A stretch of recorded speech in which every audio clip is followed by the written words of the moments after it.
Hello children, how are you all? I'm sure you all are doing good. Let's start today's chapter, the revolving earth and its seasons. The earth revolves around the sun on its fixed orbit. It completes one round or revolution in 365 1/4 days.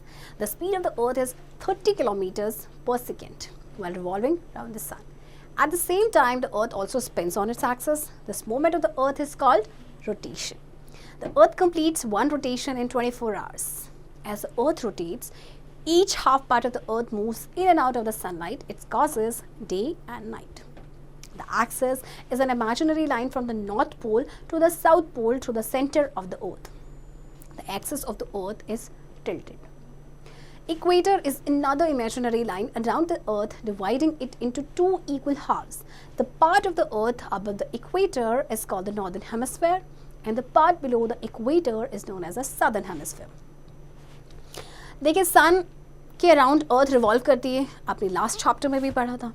एक revolution complete होता है आपका 365 1/4 days में.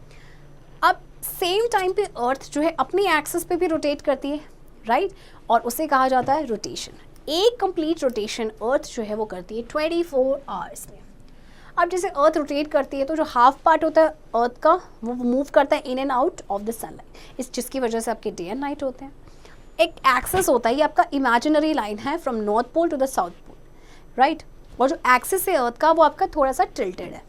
Equator भी आपकी एक imaginary line है around the earth जो अर्थ को दो इक्वल हाफ्स में डिवाइड करती है, राइट.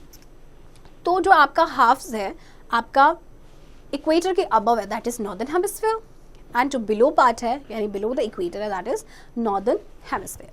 देखिए, डायग्राम के थ्रू आपको समझाया गया है जैसे कि this is your earth, this part is facing the sun, so this part has day while the other part has night. इसके बाद जब ये रोटेट करेगा तो डे वाला पार्ट इधर आ जाएगा तो इसमें नाइट होगा, एंड नाइट वाला पार्ट इस तरफ आएगा तो वहाँ पे डे हो जाएगा.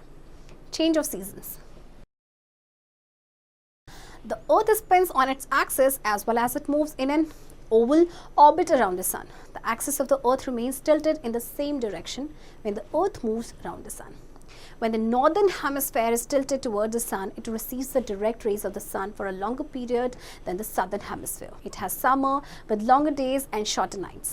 In this situation, the southern hemisphere remains away from the sun and gets slanting rays of the sun for a shorter period. देखिए, जो अर्थ है अपने एक्सिस पे स्पिन करती है और वो मूव भी करती है सन के अराउंड. तो जो एक्सिस है ना अर्थ का वो टिल्टेड रहता है सेम डायरेक्शन में जब अर्थ आपके सन के अराउंड मूव करती है. तो जो नॉर्दर्न हेमिस्फीयर है वो सन की तरफ टिल्टेड रहता है, तो ये यहाँ पे डायरेक्ट सन रेज आती हैं for a longer period than the southern hemisphere. तो यहाँ पे समर होता है लॉन्गर डेज के लिए, ओके, एंड शॉर्टर इसमें नाइट्स होती है. इस सिचुएशन में जो सदर्न हेमिस्फीयर है वो सन से थोड़ा दूर रहता है, तो इसीलिए वहाँ पे स्लैंटिंग रेज आती हैं for a shorter period. As a result, it has winter with shorter days and longer nights. The situations become reversed when the hemispheres change their position because of the revolution of the earth around the sun. अब क्योंकि वहाँ पे slanting raise आती हैं shorter period के लिए, तो क्या होता है कि वहाँ पे आपके जो डेज होते हैं वो आपके क्या होते हैं, वो आपके छोटे होते हैं, जबकि जो नाइट्स हैं आपकी वो आपकी बड़ी हो जाती हैं.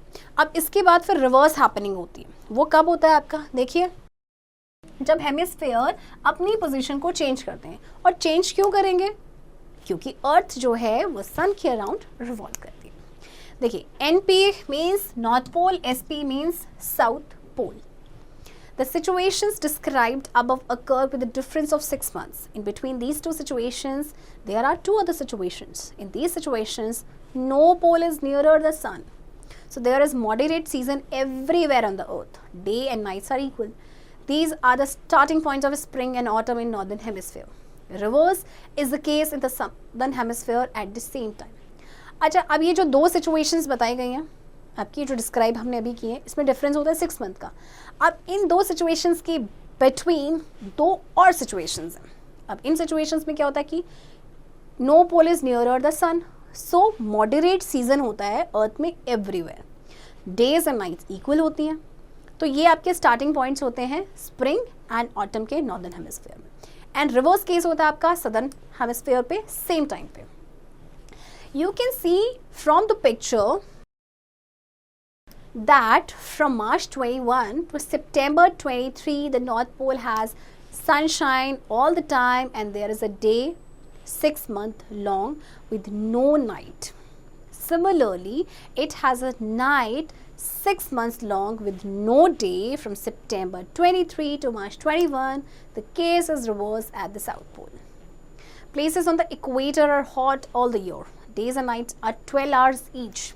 There is no change of seasons because this part receives the same amount of the sunlight all the year round. It has summer throughout the year.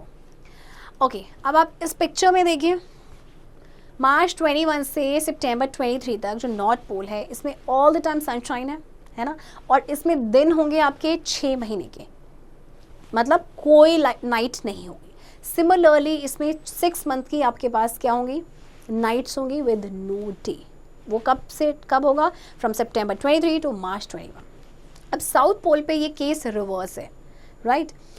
जो प्लेसेस आपके इक्वेटर पे होते हैं वो पूरा साल आपके हॉट रहते हैं. डेज और नाइट्स 12-12 घंटे के होते हैं. चेंज ही नहीं होता सीज़न का, क्योंकि ये जो पार्ट है इसमें सनलाइट जो है सेम पूरा साल सेम अमाउंट ऑफ हीट ये रिसीव करता है, या सेम अमाउंट ऑफ सनलाइट ये रिसीव करता है, ये part. If the axis of the earth was not tilted, there would be no change of seasons. In many countries, there are 4 seasons during the year. अच्छा, अगर जो अर्थ का axis वो tilted नहीं होता ना, तो सीजन में कोई चेंजेस ही नहीं आते. ज़्यादातर कंट्री में आपके 4 सीजन्स होते हैं. Summer, the hot time of the year. Autumn, when it begins to get colder and the leaves fall off the plants. Summer आपको पता है. ऑटम में क्या होता है कि इस टाइम पे ठंडा होना शुरू हो जाता है एंड प्लांट्स की जो लीव्स होती हैं वो फॉल ऑफ होना स्टार्ट हो जाती हैं. Winter, when it is very cold and there is rain or snowfall. Spring, when it begins to get warmer and new leaves grow on the plants. Spring season में क्या होता है कि आपका जो मौसम है वो थोड़ा सा वार्म होना शुरू होता है एंड जो लीव्स आपकी ग्रो करती हैं प्लांट्स में. Seasons in India. In most parts of India, we have a long summer and a short winter. We also have a rainy season with monsoon. Monsoons are the winds which bring lots of rain clouds over the land. It may rain for days together in the rainy season. India के most part में summer थोड़े लंबे होते हैं और winter थोड़ा short period के लिए होती है. इसके अलावा रेनी सीजन भी होता है ना. तो मॉनसून्स आपकी वो विंड्स है जो अपने साथ बहुत सारा रेन लेके आती हैं, क्लाउड्स लेके आती हैं over the land. Key points, in many countries there are 4 seasons in a year, summer, autumn, winter and spring. The earth revolves around the sun in 365 1/4 days. When northern hemisphere is tilted towards the sun, it has summer. In this situation, southern hemisphere has winter. Places on the equator have summer throughout the year. Revolution of the earth and its tilted axis are the 2 factors for the change of seasons. In India, we have a long summer and a short winter. Children, I hope आपको ये chapter समझ आया होगा and इस chapter की practice अब आप खुद से करेंगे.